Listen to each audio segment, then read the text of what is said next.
Hey, it's Nikki Jensen. And Brie Piccone. And we're Late to the Party, a weekly podcast about film, fashion, and pop culture from two best friends, Wagon Wheel Watusi in 2010. Wagon Wheel Watusi. Yep. Hey. Which one is the Wagon Wheel Watusi? Like, what were those moves? They're so wild. Like, it definitely has like the like hands in front, like you're like a cat. Yeah.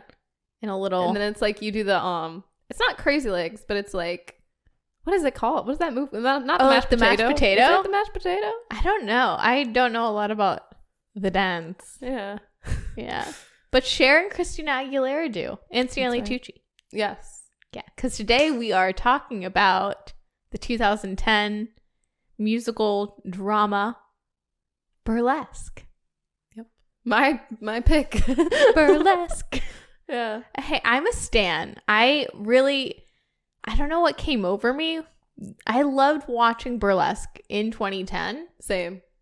It's one of those like last iPod albums I properly bought. So I was just very about to nostalgic. ask if you had the album, because I thought I did too, but I had the CD. Oh, really? Mm-hmm. That's awesome. Do you still have the CD? Oh yeah, definitely. That's the one I would not give away. It's too iconic. These songs are so good. Yeah. Well, Christina Aguilera apparently wrote a good chunk of them. Really? Yeah. I do know Diane Warren. She has her hand in the pot too. Sia. There's a whole team of people, but I know that she like contributed. I don't know. I mean, it does add a good touch. It's one of those films where it's like, I never think about Burlesque. I was gonna say, I don't know why. Well, okay, let's unpack that. Yeah. But yeah, I never think about Burlesque because to me, it's one of those films at the time where I was really hyped for it because this came out, we were like in high school. Yeah. I was a theater kid. I'm also like came out of the womb a Cher fan. Like my mom loved Cher, so I got indoctrinated into loving Cher. Yeah. And I remember as the clock, this is so sad. I'm sure this is like, I don't know. Can any gays relate? When the clock struck 12, 2009 going into 2010, I got properly upset. Why? Like crestfallen because Cher hadn't really done anything this decade. And I remember being like a really little kid and Believe came out. Yes. And like, you know, that was at the end of the 90s and it was like such a big deal. And We've all been waiting for Cher to do something. Oh, and I just assumed that Cher, once every decade, Cher comes out of her like fabulous like egg or cocoon or whatever and just gives us a banger. She does. But yeah, we had to wait almost till 2011. This was like November 2010. And I was like, yes, we get a Cher. Like, there's hope for the world. There's hope. Yeah. I know what you mean. She always does something every decade. Has she done anything recently, though? 2018, Mamma Mia. Right? Mamma Mia. Here we go again. That's what I was thinking. Yeah. Yeah. I don't know. I don't know if I'm like a middle-aged gay man or like a 60-year-old woman, but something about Cher, especially like as I've gotten older, if I see her, just fangirl. I love her in a movie too. Like, I think she's a great actor. Also, sorry, I tried putting my cough drop under my tongue and I thought it would be helpful, but it actually made it worse. This is like very ASMR. I'm sorry, is it too much? No, I don't think so. You're gonna be the one editing this. I'm trying to just let it melt in the back of my mouth. I like it. It's like speaking of icons, Fran Drescher, you know when she does that interview where she's doing ASMR? Oh yeah. Yeah. You just need to whisper. Like crackle it. Yeah. Yeah. Okay. But I love like seeing Cher in a movie, and it's crazy that this movie is her debut like singing in a movie, but she's Cher, you know, and this is the first time she's sung in a movie is Burlesque. What? It's crazy. It is, yeah. But I'm glad it happened. It seems like a fever dream of a movie, but it happened and I'm very thankful for it. Same. So wait, was the second time that she sang Fernando? It had to be Mamma Mia, yeah. Wow, here we go again. That's amazing. Yeah. I feel like that's her niche. Like, I feel like I mean, obviously she has many talents, but I feel like singing and acting at the same time is just like on another level. There is something, and I'm sure we're going to talk more about it, but Cher singing You Haven't Seen the Last of Me, it transcends. I don't know. This movie obviously had Oscar buzz, but obviously did not get nominated for anything. Mm-mm. But I am still 10 years plus later very upset that Diane Warren didn't get a Best Original Song for You Haven't Seen the Last of Me. No, it's a great song. It gets me almost every time. And I still think about this song. I feel like that song has got me through a lot.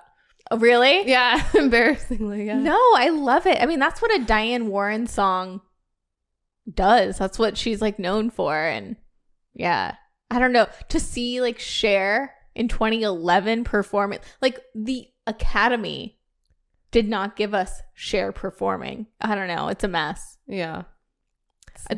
Isn't there something about like there's some Oscar rule about, I don't know, original songs or original musicals, like that's why it didn't get nominated or something? It's like because a lot of people contributed or something. Like there's but this is confusing because this song was written for this film. Yeah. So they could have at least given us that. Yeah. Yeah.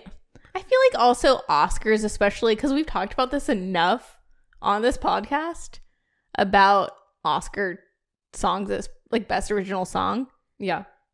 They make up their rules. Like every 5 years, the Oscars they do. Switched it up. Like in the 90s, how they had like 2 separate categories for song. I don't know. They just make up their own rules. Yeah. It's hard to keep up with, honestly. Yeah, for sure. But they robbed us of that. They did. So shame on you, Oscars. Justice for Burlesque. Justice for Diane Warren. It's not for, not really nominating women except for the last 10 years or, Oscar So White. It's because we didn't get Cher. Yeah. So, anyways. Let that be on their conscience. I know. I know this fly is like harassing me. I'm like, no, I was gonna ask you a question, but I didn't want like you to start answering and the fly like literally be on your forehead. Oh my god. Like Mike Pence. Yes. I felt like that was the moment. And of course Grace would clip it out. I love you, Grace, but she'd clip it out and be like, that'd be my oh no. Your relationship with Burlesque. It's just a fly on your forehead. That'd be embarrassing. Oh. Alright. Anyways. So Burlesque. Yeah. I mean, Burlesque. Burlesque. So what's your relationship with Burlesque? Did you see this movie when it came out in 2010? Yes. I remember being so excited for it. And I got the CD. I just remember really loving this movie and kind of relating to Allie in a way and being like, a girl with big dreams and just being intrigued by the idea of burlesque. Like they make it seem sexy, but it's not too over the top. You know what I mean? Yeah. It's like, it just seems like a fun time. And like, I don't know. I love the story. And I think if Cher and Christina Aguilera, though, weren't in this movie, I probably wouldn't care. But it's Cher, which was like the big factor for me. Because like you, I grew up loving Cher, knowing all her music, just waiting for something new to happen with Cher. Yeah. So, yeah. It was just like, I feel like it was exciting and it was a moment. And I loved like the marketing, like the posters and stuff, like the black and white, like the stark contrast and like the touches of pink. Yes. I don't know. It just spoke to me. I agree. And all those movies speak to me, like the burlesque kind of like Chicago. I think about Moulin Rouge. Moulin Rouge is great. Yeah. This movie talking about it's a lot like Cabaret or Chicago or Moulin Rouge. It's in that vein. Yeah. But also it's like the tale as old as time. It's like the Flashdance storyline or Coyote Ugly. Yes. Where it's, the small town girl with big dreams. A Star is Born also comes to mind, which funny enough. Allie. Yeah. Which that's the only thing. Like, what are your thoughts on Christina Aguilera being cast? Because if it was a couple years later, Cher and Gaga. Oh my god. That would I would be dying, I don't on the know. floor. Oh my god. I don't know if I could handle that. Like Cher and Gaga in the same movie. I mean, it was like Christina Aguilera and Cher. I thought it was a good choice having Christina because she has that powerful voice. And yeah. You don't expect it. Well, you do expect it because it's, you have to really suspend the disbelief with this movie because they're two great singers up there. Which I kind of wish we saw more Cher, just saying. Or like maybe them both singing at some point, which I thought they did, but I watching it again, I'm like, oh, they don't. Why didn't we get a number, like the final number? Oh, such a missed opportunity. A Cher and Christina duet. I wanted to see Cher get crunk up there, and yes, I don't know, like do a whole proper number. I mean, You Haven't Seen the Last of Me is iconic. Yes, but yeah, that's a slower tempo. She only does it for the lighting guy. Exactly. It's not as like juicy. Yeah, the promo would have you believe that Cher is like with like a sailor hat and, you know, her burlesque like Pussycat Dolls get up with Christina. But no, we don't get that moment. But I mean, I still live for this movie, to be honest. I really went in, Brie. Tell me about your experience with this movie. I mean, I was into it at the time, obviously. But going into it now, I haven't seen this movie for 10 years. I haven't seen it since like what, Thanksgiving 2010? Oh, it was Thanksgiving. So like 13 years. Is this a Thanksgiving movie now? Just for us? For us it is. But you know, like growing up, I'd always see with my fam like a movie Christmas night and Thanksgiving night after, you know, everyone had left and we'd go to the movies. This 2010 Thanksgiving was Burlesque. Oh. So it was memorable then. For me, yeah. I was into it at the time, forgot about it. Was like, oh, Brie wants to do Burlesque. Oh, fine. And I did have to pull, like, not pull your leg. What's the word? Pulling teeth? I had to, yeah. I was like pulling teeth.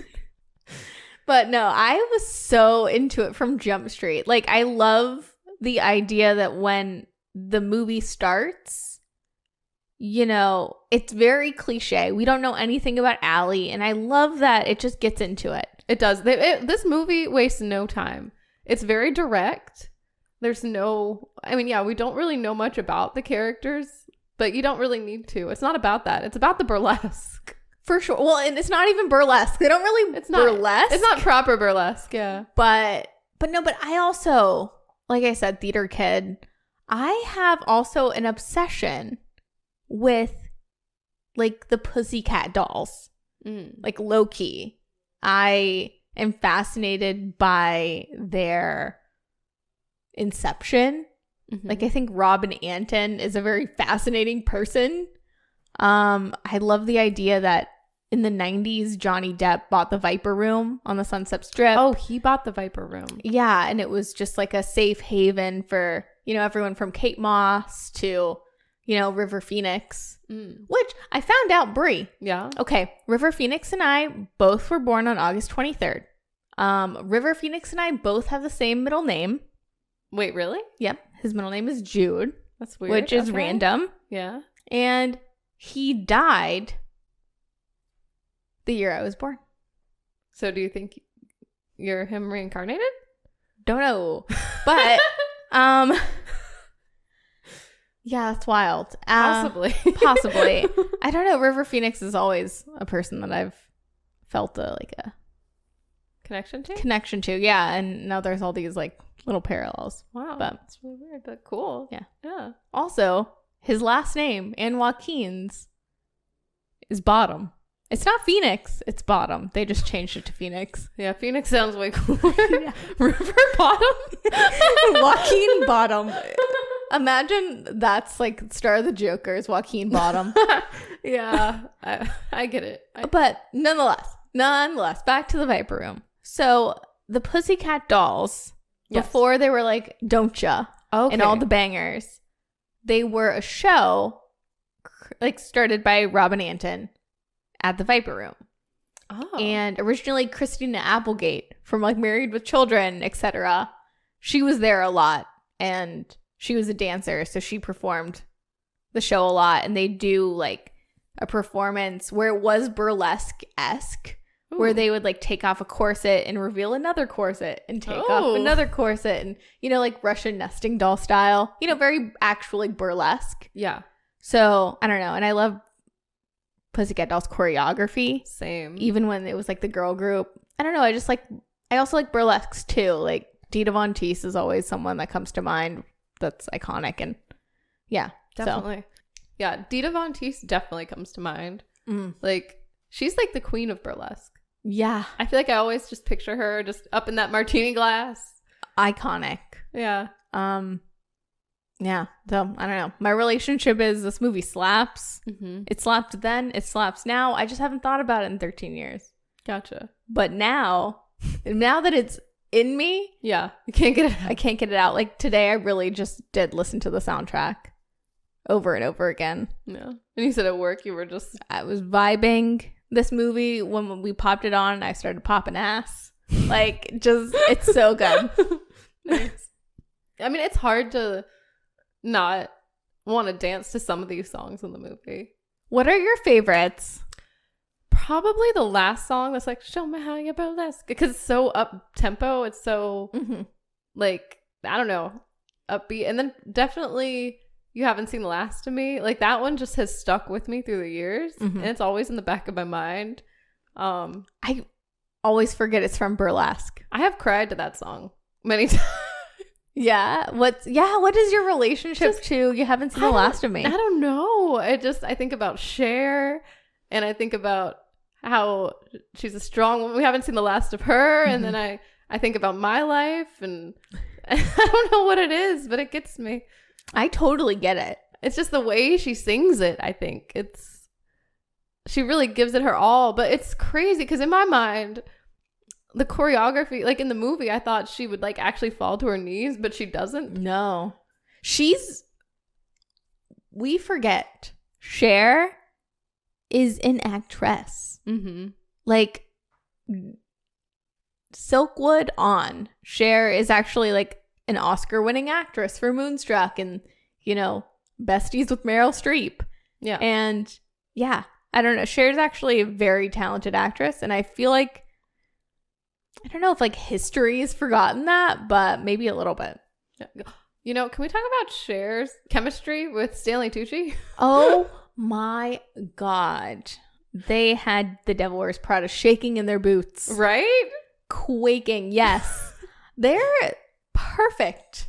I love it. I love their energy. Like they really play off each other well. And I don't know. I'm low-key shipping them. I'm very confused though. Stanley Tucci confuses me because I'm like, is he a gay man? And just in real life or in this movie? No, both, I guess. But I don't know. Stanley Tucci's my favorite. Yeah. Cher's my favorite. They're both my favorite. Combine those two. It's great. I also think, you know, I'm such a hater typically. I feel like we spend a lot of time on this podcast hating certain elements of movies that are like, you know, that we've seen before. Yeah. But for Burlesque, we let it slide. You mean like the cliche of it all? Like how it's... Okay. I have some things. Yeah. So this movie, to me, well, for one, it's like a girl's got to make it in Hollywood storyline. Yeah. So I'm thinking glitter, Flashdance, Coyote Ugly, Showgirls. Yeah. There are some Showgirls parallels, especially like in the beginning there. Like the Allie and Nikki is kind of like Crystal and Naomi. Yes. Or just like the fact that like Christina Aguilera's Allie, she's just, we see her at this, you know, like restaurant as a waitress, and she's like, I don't have no family. I'm gonna make it. And then all of a sudden she's on the Sunset Strip making it. But it's like we're Showgirls. It's like just bad written all over it, you know, but in a good campy way. Yeah. This breezes past all the moments in Showgirls where you maybe would recoil and be like, this is bad because it just happened so fast. And it's, yeah, I like the vibe. I see where they're going. Yeah. But also, this movie's Coyote Ugly in a different font. You know, I never thought of that, but there are some parallels, right? Like in this essay, I will. Okay. So she just gets to work. As soon as she enters, is it the Burlesque? What do they call the club?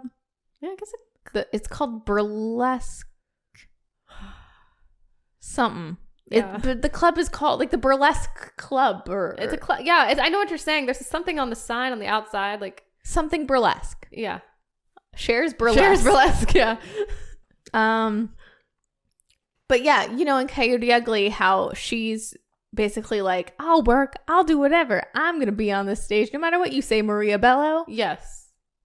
Tina does this with Cher. Same energy. You're right. She just keeps going for it. Yep. And Christina Aguilera, her like apartment gets broken into. Yes. And she's hiding all of her money in the toilet.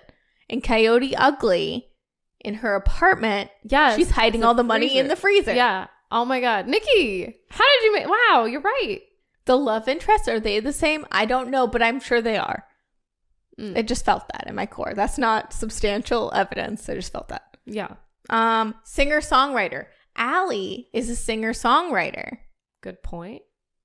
So is Piper Parabo. Mm-hmm. Small town, big dreams. Yes.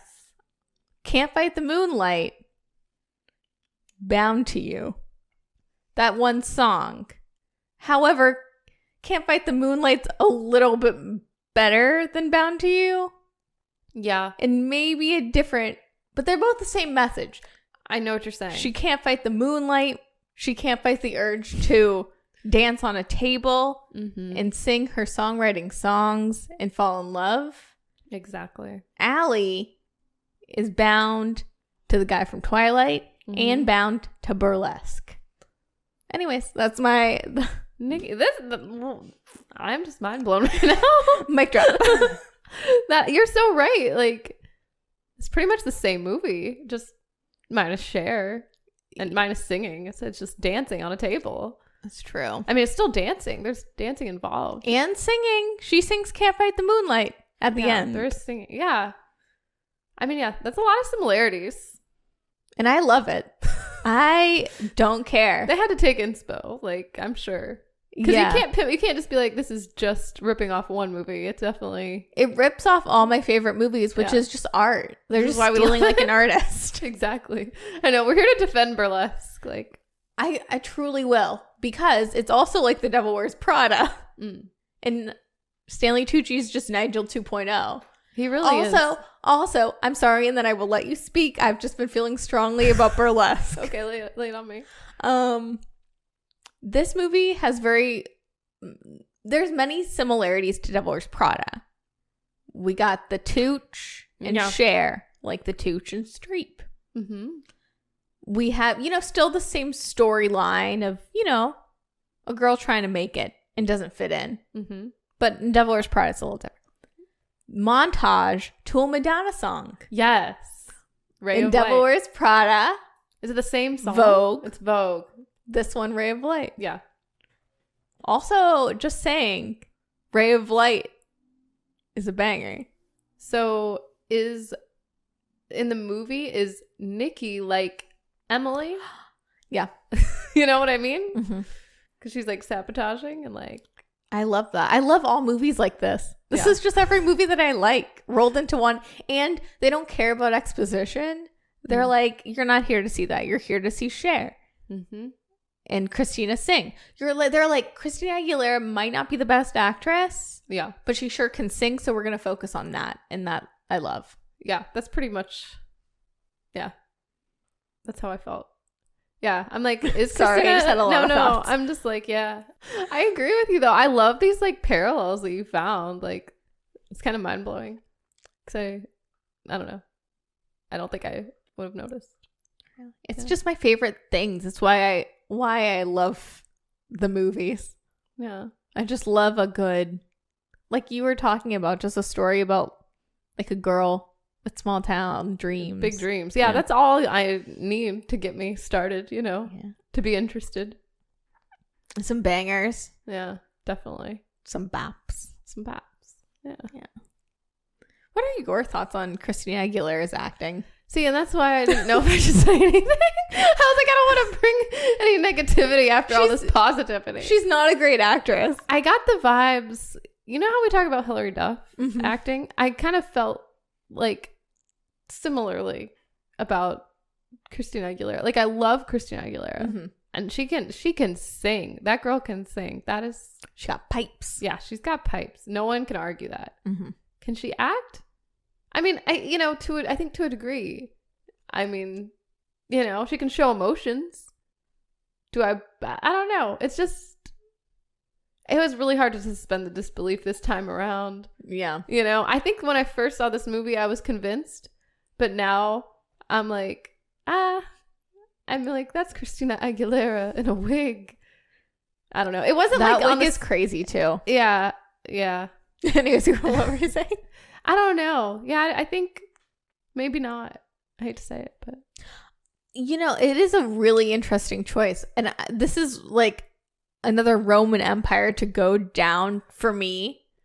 But even in 2010, the idea that Christina Aguilera would play this role, it doesn't make sense to me. Like, it's hard to compute, basically. Like, I picture someone a little, no offense, younger, but also just at Christina's time in her career, it would make sense if 10 years earlier, Christina Aguilera played Allie. Yeah. But it was just a weird time in Christina Aguilera's career, for one, but also already the like choice established and yeah. You know what though? She had been burlesquing essentially. True. With Candyman. Oh my God. Well, Brie, this is My your bop. wheelhouse. Candyman. I was so obsessed with that song. I don't know why. Talking about MySpace song. That was your MySpace song for a whole like year and a half. Yeah, it was. I was sad when I changed it. I think I changed it and I changed it back too a couple times. I'm like, nah, I gotta keep Candyman on there. You were like, this is real. This is me. Yeah.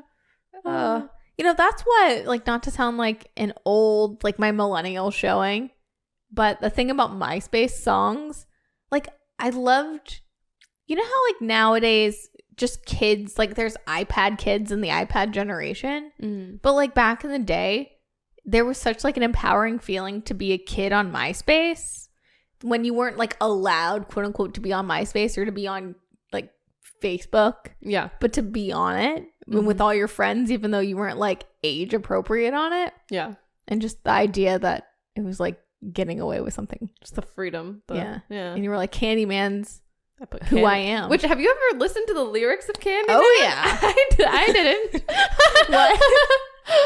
I was just like, I'm listening to the part where they're like swinging on the bat. I'm like, ooh, it's a bop. This is like old timey. Like, I can bounce my shoulders to this. Like, I didn't think they were like, I don't know. Like, if you listen to it, there's some naughty words. Well, wait, the lyric, or like some naughty I think she like leaves out words that are. He's a one-stop shop with a real big. Yeah. He's a sweet talking sugar coating candy man. Little me on my MySpace didn't know. You didn't know? I thought it was just like Fergalicious, you know? I was like, Fergalicious is also a naughty-ish song. It is, but I think Candyman's worse. It's a little more explicit somehow. It's candy themed. What was going on in 2006? Why were we all candy obsessed? Don't know. Probably Burlesque. Like this movie too. It came out in 2010. But like this is a good couple years after the Pussycat Dolls took the world by storm. It's all thanks to them. Yeah, but I live for that time, so maybe that's why I live for this movie. Yeah, same. You know who else is in this? This is random, but yeah, Alan Cummings. Is it Cummings? Cumming. Alan Cumming. Anyway, Floop. You know? He looks like, I don't know, like, not steampunk, but I guess. He's like in this burlesque fantasy. He's like very cabaret. Yeah. But I think in real life, like now or a couple years ago, Alan Cumming did his own like cabaret style show. Yeah, I just wonder how they got people involved in this. If they were like, hey, you into cabaret? All right, then you... Like, Kristen Bell plays the antagonist of sorts. It's kind of random, but she, like, plays it well. I think she also looks great with dark hair. Like, she looks great. Yeah. I feel like this was also the Netflix, like, picture of Burlesque for a really long time, and I didn't know it was Burlesque because I don't associate Kristen Bell with dark hair and Burlesque. Same, like neither of those, but yeah. But all right, and it has Julianne Hough in it from Dancing with the Stars. They even make that joke about where's all the good dancers gone? Oh, Dancing with the Stars. Yeah. Yeah, that was pretty funny. Yeah. They like laugh at it too. They know, I don't know. Yeah. It's like without Tucci, without Cher, that joke would fall flat. But because they're saying it, they just elevate it. I wonder how much, like, can we talk about like the writing and like the script was revised, right? By Diablo Cody and who else? What's his name? Speaking of Moonstruck. Yeah, John Patrick Shanley and Susanna Grant, who did Aaron Brockovich. Yeah, which is wild. I love that though. I love like both great writers, great movies, like really Truly. quick-witted. Like maybe they just were like, we got to get to the point. I wonder like what tweaks they made because they're like uncredited too, right? So I mean, apparently this film did go through a lot of tweaks.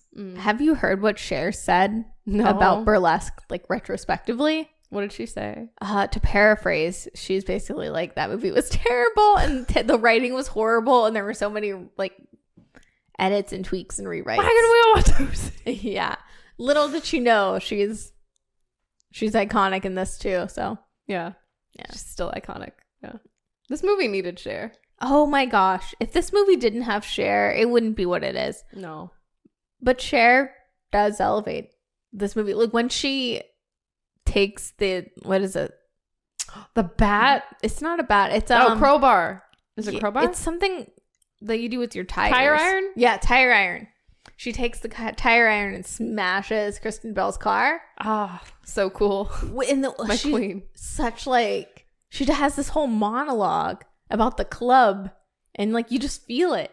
And this is after she sings "You Haven't Seen the Last of Me." Mm-hmm. You believe it. Yes. You believe in life after love for sure. Mm-hmm. Oh, wait. Back to Christina Aguilera for a hot second. I want to hear more about your Candyman obsession. I want to hear more about, because this film, like we were talking about how it would make a little more sense if it was like in 2006 versus 2010. Oh, because this is like Christina Aguilera, like Bionic era. Yeah. Which is low-key underrated. But back to basics era Christina truly makes sense for Burlesque because she's in that fantasy. She is in that fantasy. Like she's performing, like her live performances are very Burlesque coded, I guess. Even her backup dancers are like burlesquing on that pole, and you know what I mean? Like it's very, I don't know, she's giving the people what they want to see, I guess. What did you think of the Back to Black era? I don't know. I mean, I was obsessed, like I said, I was obsessed with Candyman. It's a great music video. I want to say, I'm trying to think what else was going on because I don't know if I paid attention outside of Candyman, because sometimes I'll do this thing with artists and I just like take one song and that's it. You know what I mean? I mean, obviously I know Christina for more than that, but like that specific album. I mean, I remember Ain't No Other Man was my favorite. Yeah. But I mean, truth be told, I've always been a Britney gal. Yeah. So it's a little hard for me to pinpoint Christina. You know, I do remember Ain't No Other Man. I think that's all I really listened to, though, I want to say. Like, well, wait. I'm like, Mercy on Me? Do I know that one? No, I'm thinking of Duffy. It's true. No, that other Mercy song. Duffy was great. Remember that? Yeah. Because I feel like a lot of these songs I don't really remember. They're like, but she had like a theme going on too. Yes. Like there's like a circus kind of situation. 1940s something. Yeah. It was just, I guess she was loosely doing like a reinvention of sorts. Yeah. But I mean, I thought it was cool. Like I like the aesthetic and stuff, and it definitely suits her. Like she's so petite and like she looks like a pinup anyways. She does. Yeah. I really like that vibe, like a pinup vibe with her, but I just don't know. I don't know. It's one of those things where in like 2006, I was somewhere else. Yeah. Like I was listening to Fergie London Bridge. Yeah, I was definitely listening to Fergie. I mean, you know. Yeah. I mean, same. But I remember people really loving Back to Basics. Yeah. Like that's the only takeaway I have from that era. So I guess maybe she was just going back to the well. We're on the same page, I guess. Like, yeah. But Candyman slaps. I mean, that song Ain't No Other Man. That's a great song. They kind of sound the same to me. Like they sound like they could be just one long song, and I like that. Yeah. Well, same with this movie. The Christina solos are very. I love the moment. What did I write?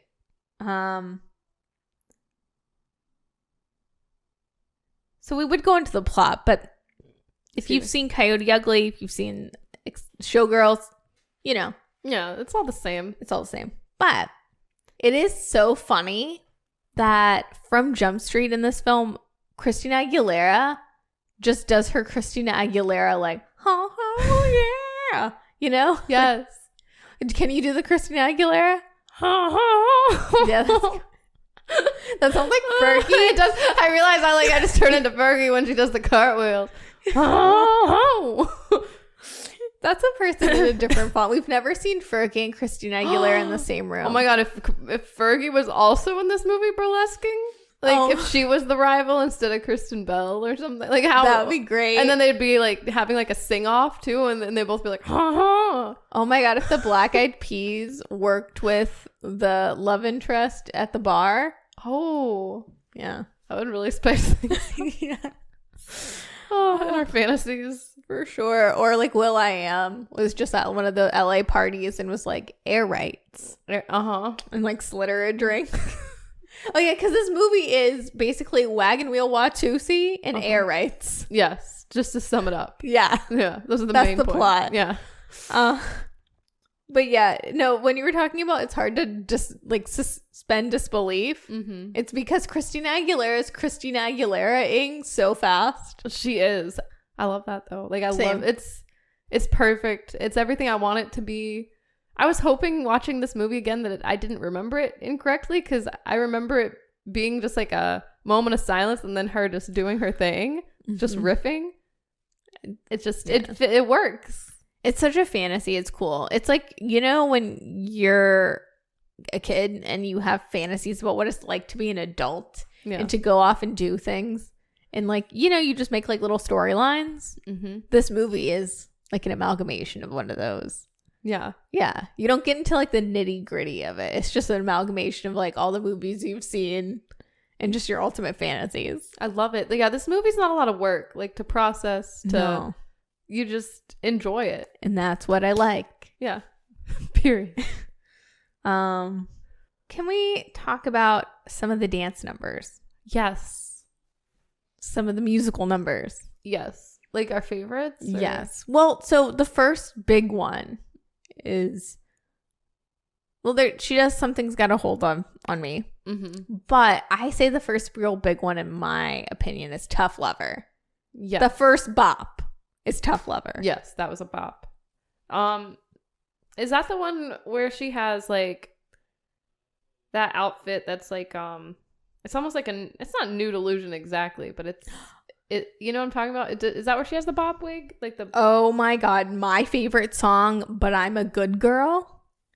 That's the one where it's my favorite outfit. The wig is wigging, the bob is bobbing. Is that where she's also wearing the pearls? Or no, that's a different one. But I'm a Good Girl is the first one where she looks like Satine from Moulin Rouge. Okay, yeah. It's got like a feather tutu? Yeah. Yeah. Yeah, it satin. Yeah, I get what you're saying. It's very Nicole Kidman Moulin Rouge. Sorry. It's really just all of my favorite things, Brie. I don't know what to say about Burlesque. It's just like all my favorite things. Yeah. No, I agree. I mean, the costumes are great. I love when she wears the bob wig. I love when she wears the outfit with pearls. Oh, that's a good one too. I don't know what song. Wait, actually. Oh, it's A Guy That Takes His Time. Because in my notes I said it looks like the You're Doing Amazing, Sweetie, like Kim Kardashian posing for Playboy. Oh yeah, outfit. It does. Yeah. Yeah. I love it. I loved well, are we talking about numbers or outfits? I'm sorry. Now I'm just thinking about just outfits. Numbers, but outfits as well. Cuz number wise, I really like the last number, like maybe the best though. Like I feel like it's so exciting. I love when they dance on the letters. Yes. That's so Chicago. It is. Yeah. I'm trying to think. To circle back to But I'm a Good Girl, I really do love that style of It is the most burlesque-y of the numbers, and it does remind me a little bit of Dita Von Teese in the martini glass. / I always associate it with Naughty Girl by Beyonce, that music video, because she's doing the Dita Von Teese style. But it's also very reminiscent of one of the OG at the Viper Room Pussycat Dolls performances was too, like, It's So Quiet. Oh. And this But I'm a Good Girl does give those vibes as well. So like OG Pussycat Doll stuff. I love that. Which That's I love. so crazy that this movie is linked to the Pussycat Dolls. Like, that to me is so mind-blowing. Well, but it's awesome. directed by Stephen Anton, Robin Anton's brother. Yeah. That's crazy. Yeah. All those connections. Why aren't the Pussycat Dolls in this movie? I know. Like, why don't we have a movie about them? That's a crazy biopic waiting to happen. Yeah. Who's Nicole Scherzinger? Like, who would play her? Yeah, yeah. Sydney Sweeney's going to be in it. Yeah. She's going to be that blonde one. You know, in the Pussycat Dolls. Sydney Sweeney? Yeah. Yeah, I just can the see random that. blonde one. Yeah. I mean, who would... These are tough questions. I don't know, but somebody needs to make it happen. Yeah. I don't know. It should be the next... is it Steve? Steven Anton. It should be his next project. Yeah. Yeah. If he could do Burlesque, Cher is just back at it. She's Robin Anton. Yes. No shade to her. I know Robin Anton's younger, but but Cher still, you know. yes, She's forever young, so. she's like Wagon Wheel Watusi as they're going like, don't ya? Oh no, you know what I would love to see? Like, oh my God, I don't know who's Nicole Scherzinger, but the other lead, Zendaya. yeah. Casting that. But I would love to see like a biopic recreation on screen of, have you seen that Pussycat Dolls clip of the girl that comes up and like starts riffing and like singing the lead? Have you ever seen that? No. That sounds hilarious. Is it like when someone comes up to sing to Celine Dion? Is that like when they get shut down? Well, she's a part of the Pussycat Dolls. Oh, okay.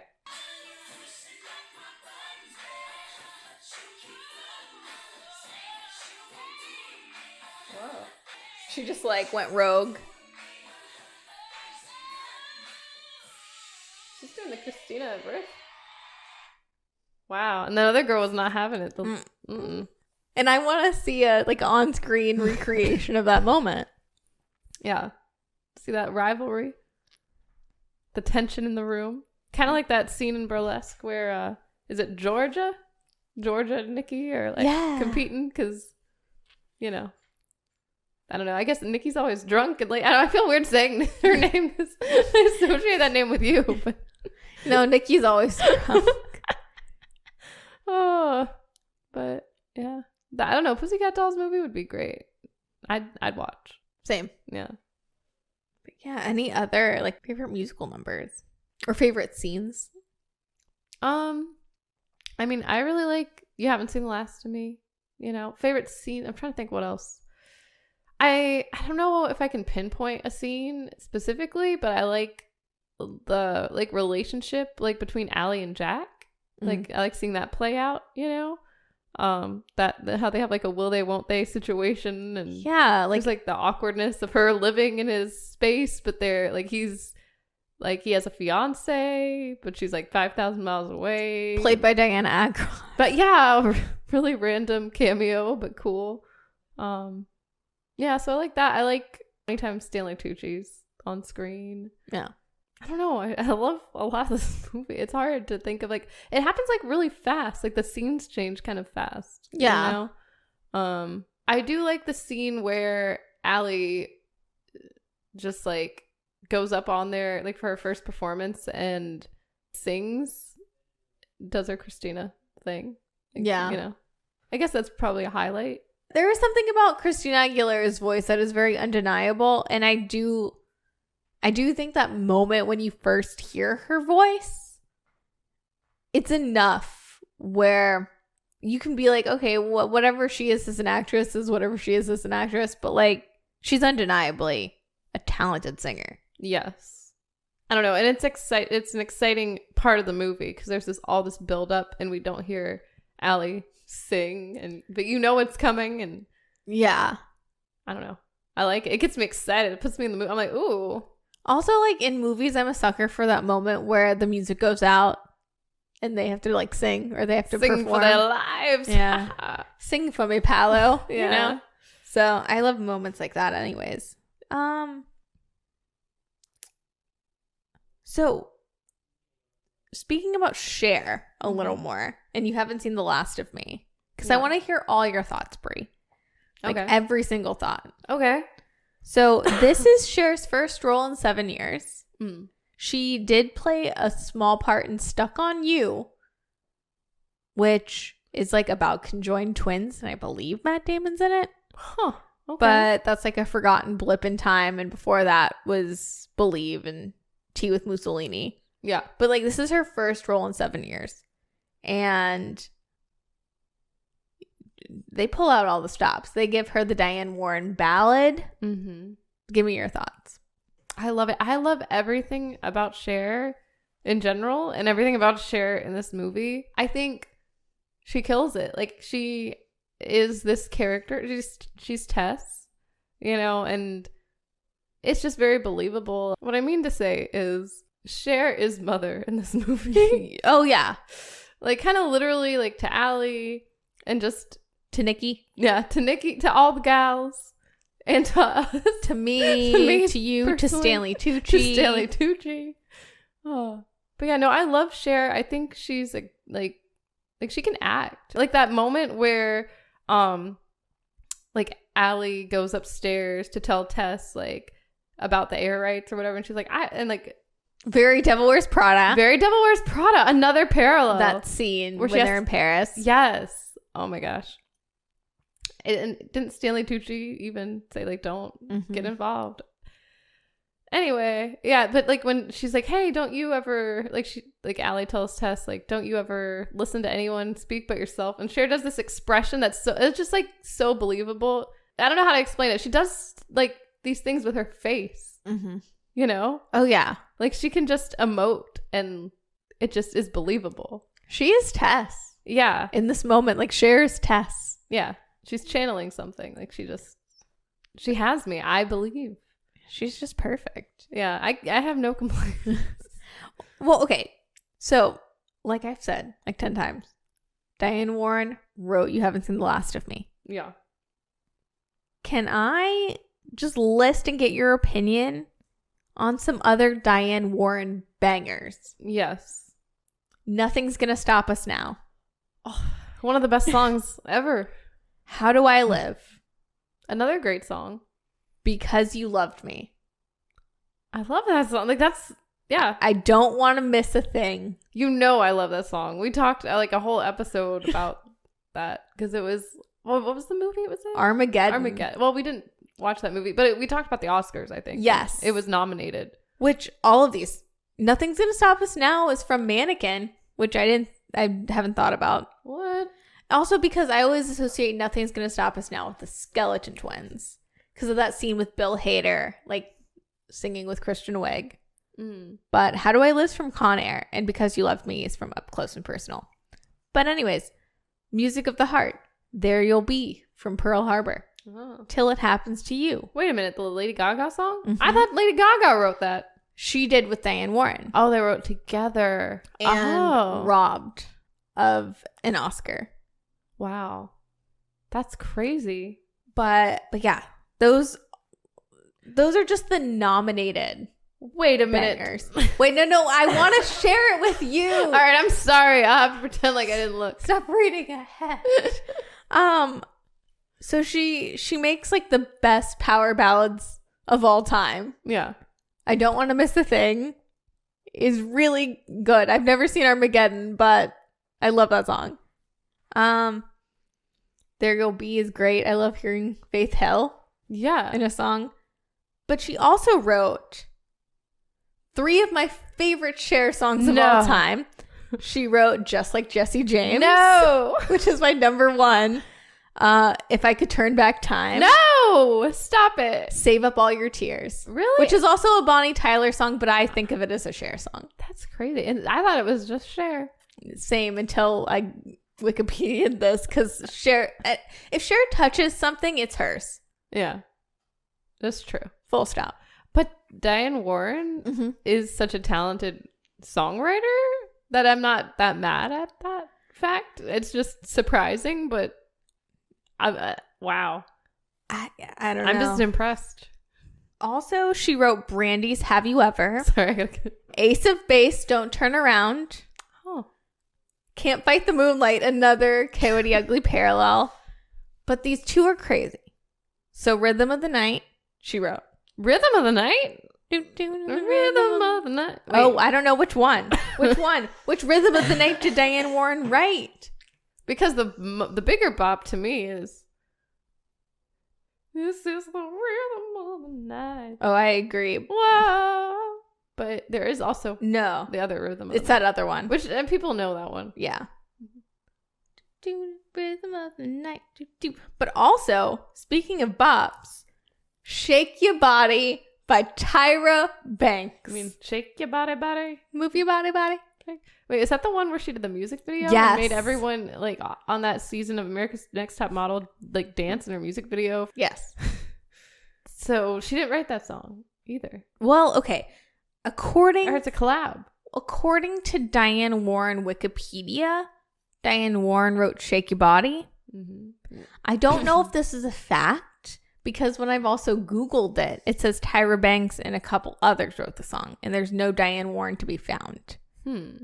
But in my mind, I can believe it because, you know, it's a very interesting thing. When I finished watching Burlesque this go around, yeah, Express was in my head because that's like, to me, how you feel about Show Me How You're Burlesque is how I feel about Express. Yeah. Or I'm just like, it makes me want to dance and move my body, shake your body, if shake you will. your body. But I would get that mashed up in my head with shake your body, body, move your body, body. Yeah. And I was like, why are these wires getting crossed? Is it the Diane Warren factor? I don't know. But isn't it wild to think there might be a world and it might be this one? She's secretly writing all the bops that we just don't know. I know. Especially Shake Your Body. That just floored me. I am so confused. And wow. That's an extensive like body of work there. So many. Am I a Diane Warren stan now? Am I a Burlesque stan? I think both. Yeah.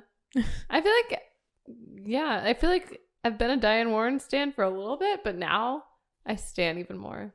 The only thing I wish she did was write a duet for Christina and Cher. Like, why did we not get that moment? That makes me so mad. Like, the very end would have been perfect. Even somewhere in the middle, I don't care. Just have a moment. It's like, such a missed opportunity. Yeah, because Cher is a singer. Like, yes, Christina Aguilera is a singer too, and she has that powerful voice where I don't know what it is. Is it bravado? Gravato? Vibrato? She's a belter for sure. Yeah, but Cher kind of is too. Like, I just think it would have been so cool to see them bring what they have to the table. Like, just show their styles of singing off and just, yeah. It would be really cool. But it's crazy to me as well. Like, I was fully expecting after the Show Me How You Burlesque final number, when the credits roll, a Cher and Christina duet. Like, I'm like, that's the time. Or are they singing another power ballad written by Diane Warren? Where is it? Also, I have to say, it didn't, like, as much as I love the song, You Haven't Seen the Last of Me, it doesn't make sense to me, like, the place of no. Like, because she prefaces it like she might perform that song. Mm-hmm. Like, they hinted it, because, like, the guy is up in the booth, and he's just waiting there. He's like, oh, hey, Tess. He's like, I've been waiting here for hours. Do you want to practice this song that, you know, what does he say? Like, do you want to rehearse this? Yeah. Because they're trying to come up with a new show. Like, she's writing, like, a whole new show for the, you know, try to save the club. That was one of the plot points we didn't touch on. They're trying to save the club from going under. It's not making enough money. Allie basically saves the club. She's like, if everyone can just sing like me, Allie, yeah, aka Christina Aguilera, then this will work. But it's all because of air rights. Yeah, that's another big, yeah. It's because Eric Dane, who I just associate now with Euphoria. Yeah, I was gonna think, yeah. What's his name? Jacob Elordi's character's dad. Yeah, I can't. Nate's dad. Yes. So I know he gives you the ick, doesn't he? He gives me the ick, but I love it. Like, he plays the role so well. Yeah. Also, Peter Gallagher from the OC's in this movie. So the air rights. So there's the space that's the air, which I'm confused about that part too, because they don't. I don't know. It's the air above the club. Yeah, which I get, but I just don't understand the logistics in this movie. I get what air rights are, but I don't know how they actually save the club. Like, it's kind of hinted at, but it's not full. You know what I mean? They're more focused on like the burlesque numbers, which is totally fine. I'm like, thank you. Yeah. Because the moment that Allie and Eric Dane's character are at that party and he's like, you see that building? Air rights. I'm like, that's all I need to know. Yeah. Right. Say less. Say less. Yeah. Don't give me things to to think about. But no, it is funny too. I'm like, I thought that as well, and I didn't want to be a hater. Same. Because You Haven't Seen the Last of Me is such a good number, and I'll give anything. I don't care if it doesn't make any sense towards the plot. I want to hear Cher perform. Yeah. It's just not the way I remember. I thought she just sang it to herself in an empty room, but she sings it like as a rehearsal song. But like, I'm thinking about all the people that would show up to the club, and she sings this like depressing song but kind of powerful, but like not like sexy, and not, you know what I mean, like not burlesque. Yes. And like, I don't know if that's gonna help raise the funds, but I still love it. I love it too. It's like a musical number almost. Like, this movie isn't a musical in the sense that they like don't sing how they feel. Like, this isn't Les Mis. No. But in this one moment when she's like telling the like guy with the CD, like, hit it. It's like, it's just her inner world. It's her inner feelings about losing the club. Yeah. And then it goes back to like not being a musical, but yeah, I know. You would think it would have more musical like aspects like that, like how a musical would tell the story like through the characters' perspectives, like, because in the beginning I thought it would have a little bit of that, because it's also been a long time since I've seen this movie as well. Like, it probably has been like 10 years or so, and like the very beginning she's in like a diner or some type of restaurant where she works, like initially in the small town, and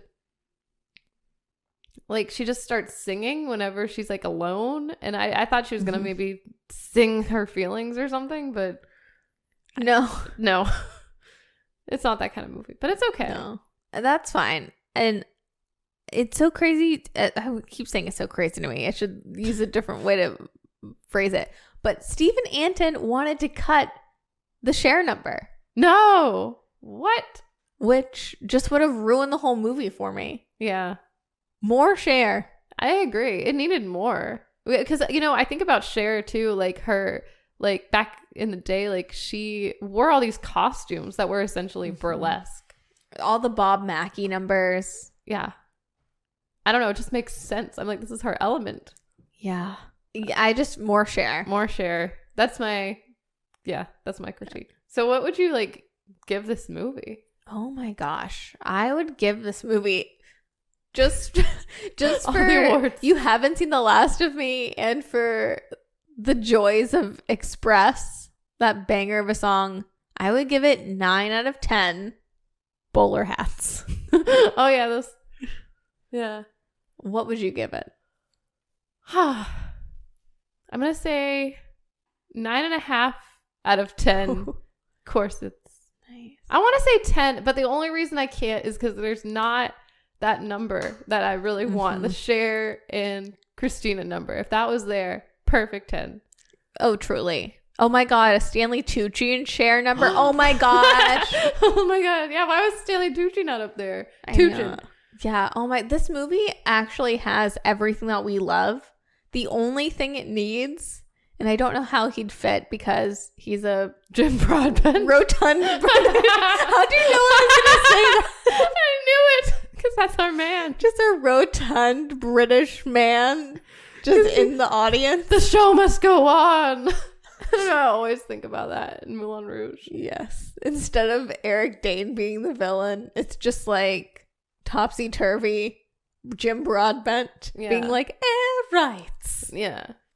I feel like, yeah, if he was somewhere in there, that'd be great. With a mustache. Of course. Maybe. In the 1900s, just period. Just walk straight from the Moulin Rouge set 10 years down the road. I think it would make sense. The way they were dressed in there, the way Alan Cumming was dressed in there. Yes. What do you think? Crossover? Oh my gosh. Crossover movie? Yes. What were we talking about? I don't know. What would make the movie perfect for us? I said Jim Broadbent. Jim Broadbent. Not more Cher. Scratch that. Jim Broadbent dressed as Cher. Oh my! He does he goes up on stage and sings "Believe." He lip syncs and yes. Oh my gosh! Like a Baz Luhrmann does Burlesque. Oh my god! That could have been that would have been something. all the awards. Yeah. 9 out of 10. Christina Aguilera wigs. Yeah. 9 out of 10. What was I gonna say? I had one. Then I thought about Jim Broadbent. I keep thinking about him. I know, I'm thinking about him too. It's all I can think of. He's like occupied my brain. What? Yeah, I don't know what our obsession is with this man. But He makes every movie better, but he's like the Stanley Tucci of early 2000s movies. yeah, But now we have Stanley Tucci, so exactly. but both. Both would have been real. Yeah. 9 out of 10. No. Sorry. 9 out of 10. Cereal boxes used to cover that man's crotch. Oh yeah. That was wild. That whole routine he did with his jammies. And I was into it. I know it was too. It was Really? Yeah, no, it was funny. It was a little ridiculous at a certain point, though. I was like, okay. Very much so. I was charmed by that man's abs. Yeah. Yeah. Anyways. Thank you guys for listening. Rate and review us on Apple, Spotify, Google Podcasts. and we'll see you next week. Bye. Wagon Wheel Watusi.